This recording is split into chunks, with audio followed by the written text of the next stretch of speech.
In this video, we're going to be looking at the motor effect, and this is video number 2 of 3 for our magnetism and electromagnetism topic. So let's crack on. When a current flows through a wire, there is a magnetic field which is produced around it. If we take an arrow to show the direction of conventional current, then we can use the right-hand rule to work out the direction of the field produced. Remember, conventional current is the opposite direction in which electrons flow. It is the positive direction, and we covered this in our electricity topic. The right-hand rule works like this. Grab the wire with your right hand and your thumb points in the direction of the conventional current. Your fingers wrap around the wire in the same direction as the magnetic field which is produced. So in this case, we use our right hand and the thumb points in the direction of the current and your fingers the field which is produced around it.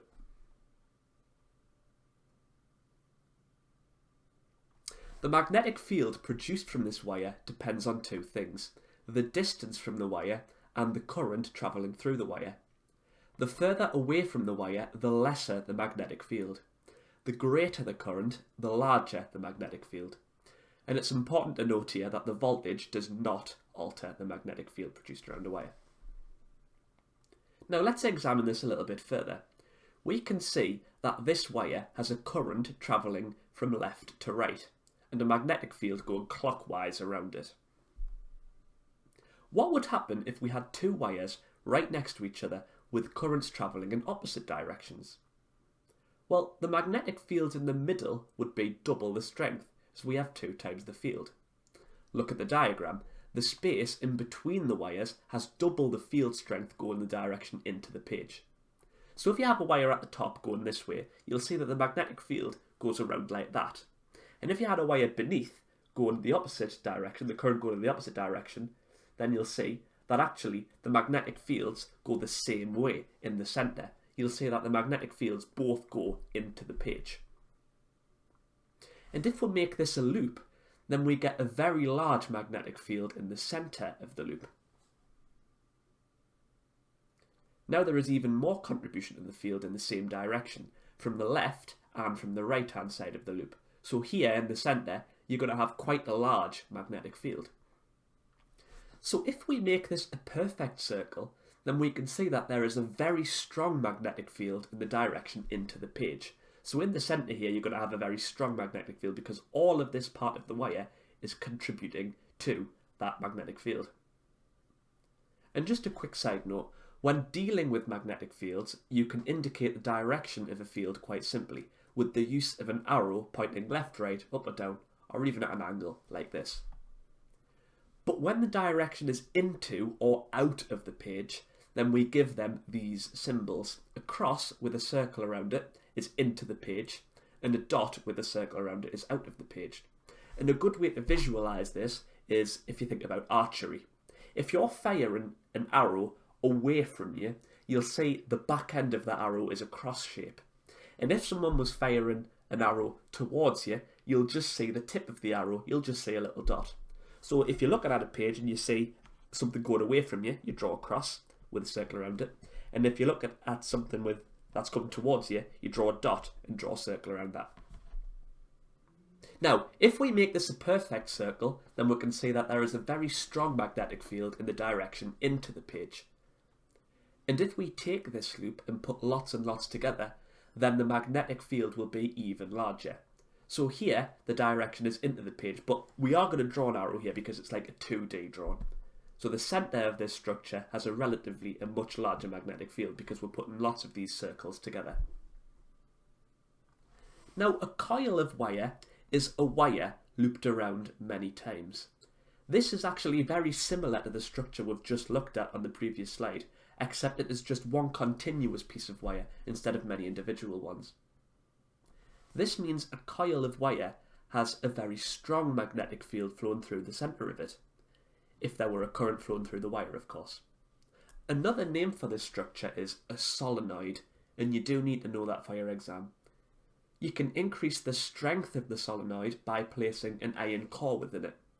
A solenoid with an iron core within it is called an electromagnet, and when current flows around the wire, there is a magnetic field created.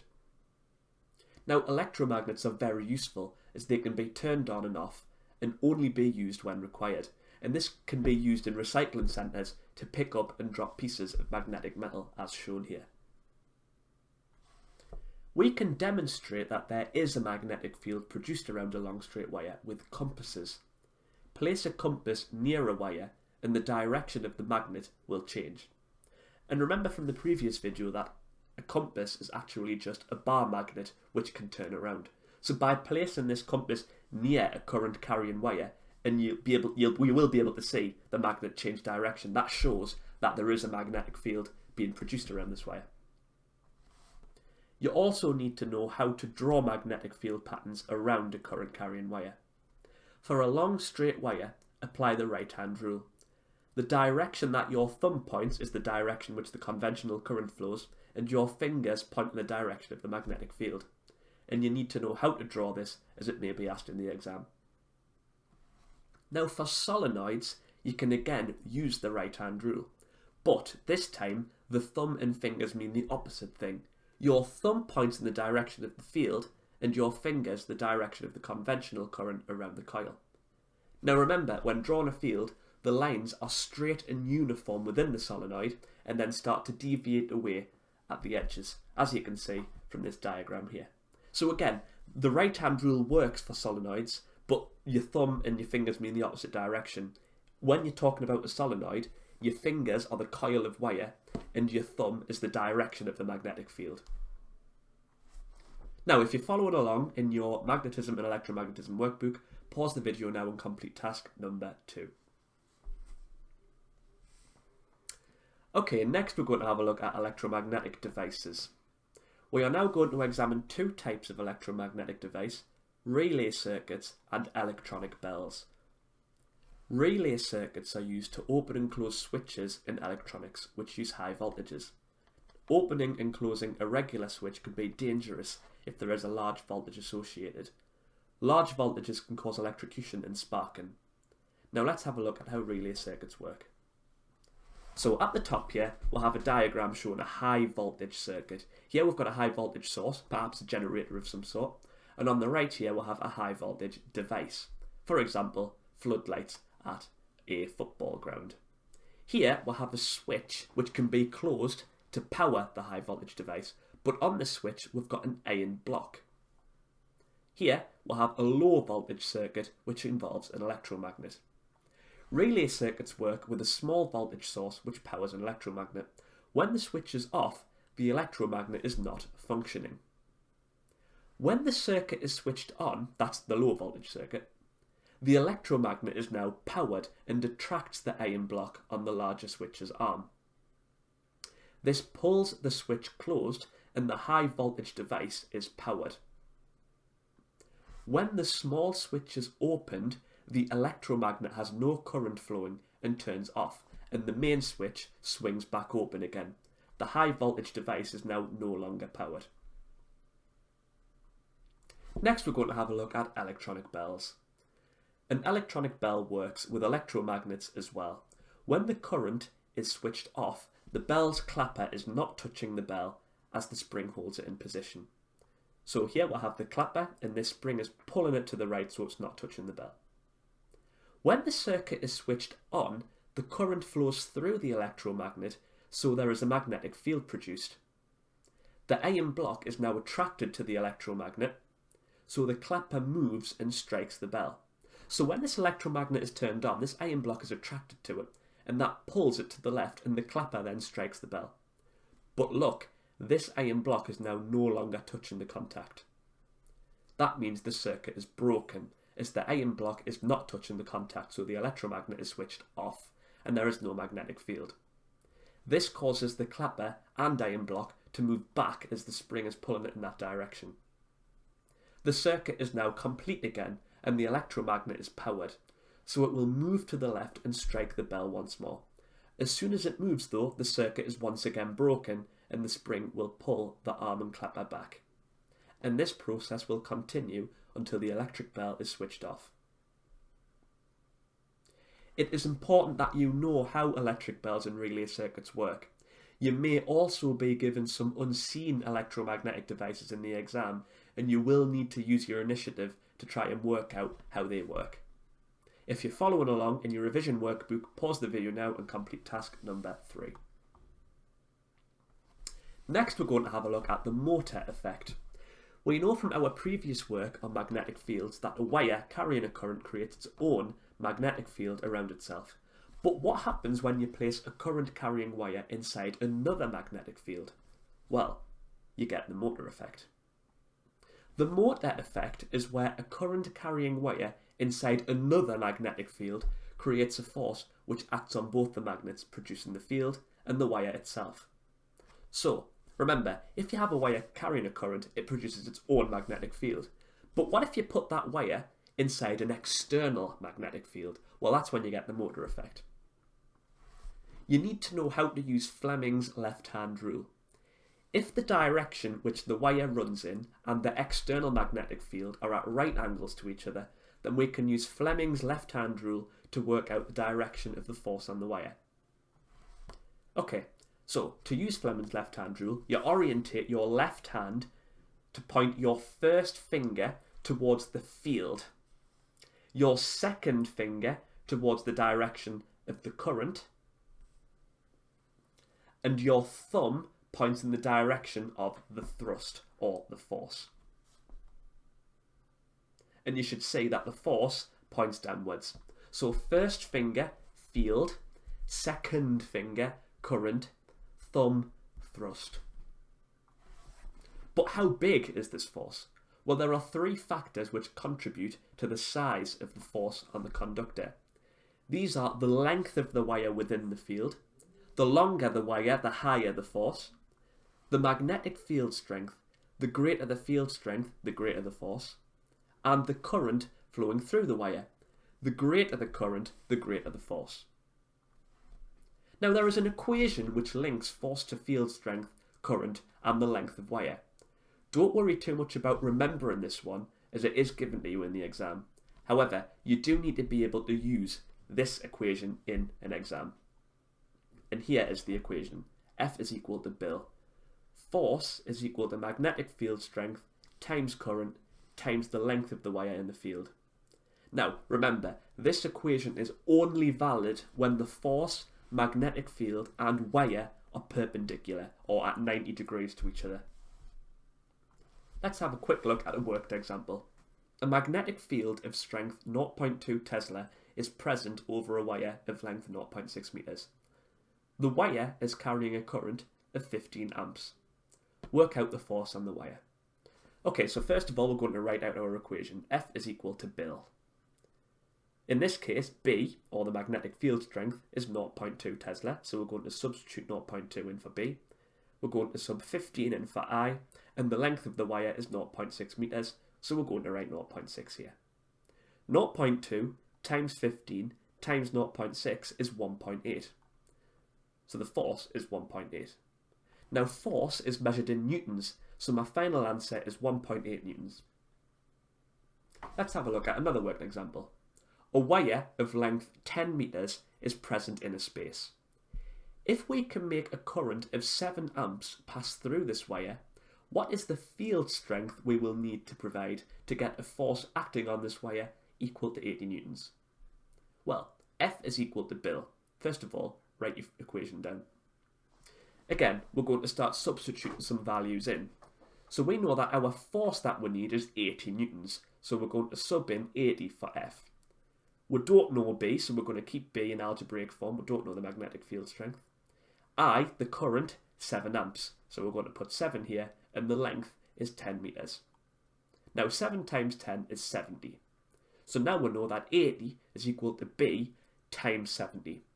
If we divide both sides of this formula by 70, we'll get 80 divided by 70 is equal to B, which means B, the magnetic field strength, is 1.142.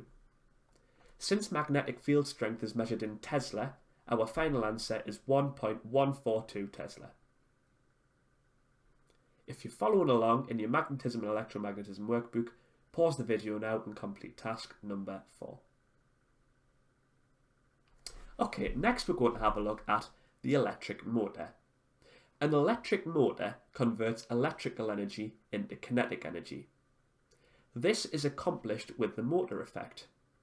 Remember, when we place a current-carrying wire in a magnetic field, we get a force on the wire. So let's see what happens when we place one coil in an electric field. Now let's examine what's going on here. We'll have a field going from the North Pole on the right to the South Pole on the left. So we'll have a magnetic field going left.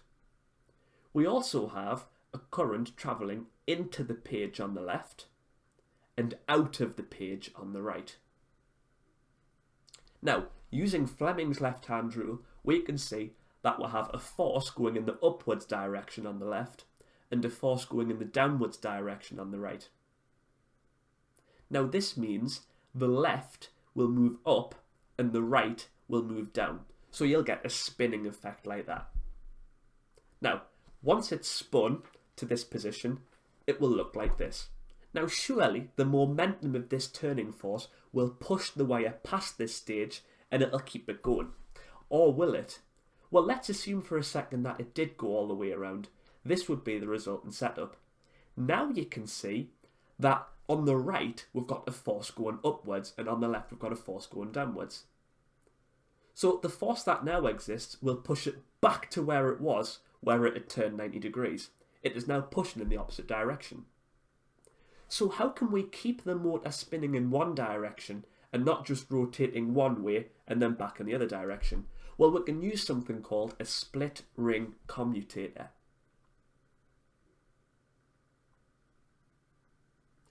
When the coil has done one revolution, the direction of the current reverses. This is exactly what needs to happen in order to keep the coil spinning in the same direction, according to Fleming's left-hand rule. So here we have the split ring commutator. This is part of the coil circuit. And these lighter black parts, or grey parts here, are brushes. So what happens is, as the coil spins, this part of the circuit, the split ring commutator, will brush off these brushes here. That means when it's like this part of the circuit is connected here, and this part of the circuit is connected here. And when it turns around, this arm of the coil will actually be connected to this side, and this arm of the coil will actually be connected in this side. And that means the force on each of the wires will always be in the same direction, and it will continue to spin around. So here the current flows around this way as there is a full circuit. There is a small amount of time where there is no contact, but the momentum keeps it going.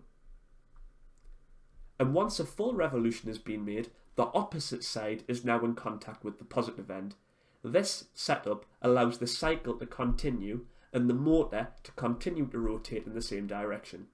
So here, the current flows around this way and there is a full circuit. Now that's quite complicated, so this is a little animation here to show exactly what I'm talking about.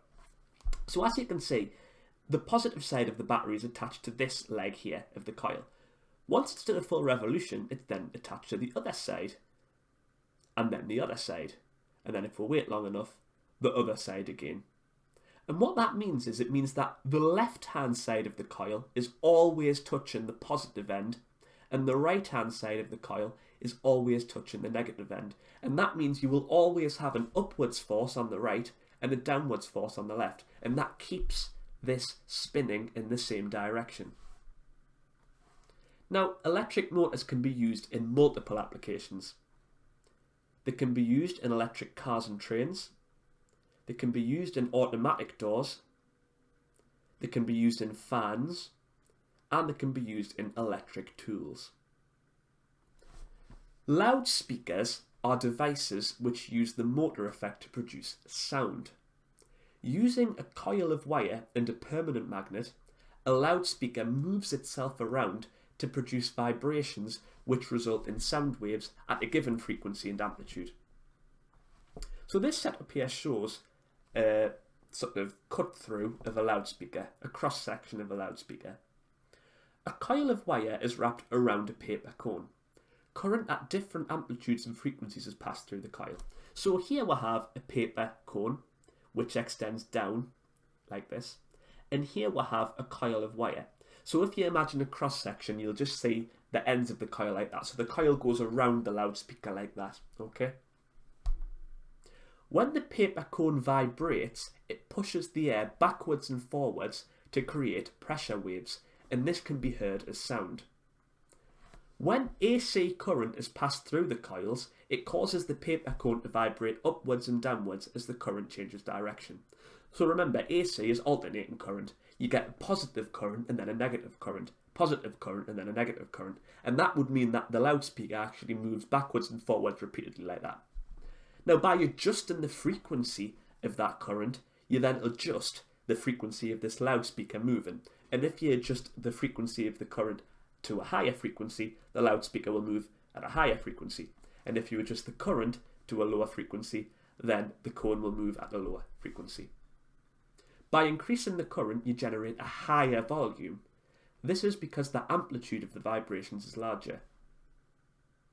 By increasing the frequency of the AC current, you make the pitch of the sound higher, as the frequency which the cone vibrates, and therefore the frequency of the sound wave, is larger. Headphones work with exactly the same principle, except everything is at a much smaller scale. So you actually have loudspeakers within headphones, but they're just much smaller. If you're following along in your Magnetism and Electromagnetism workbook, now it's time to complete task number 5. Thank you very much for watching. Workbooks and test papers which integrate with these videos and online courses are available at our website, backroadtutoring.com.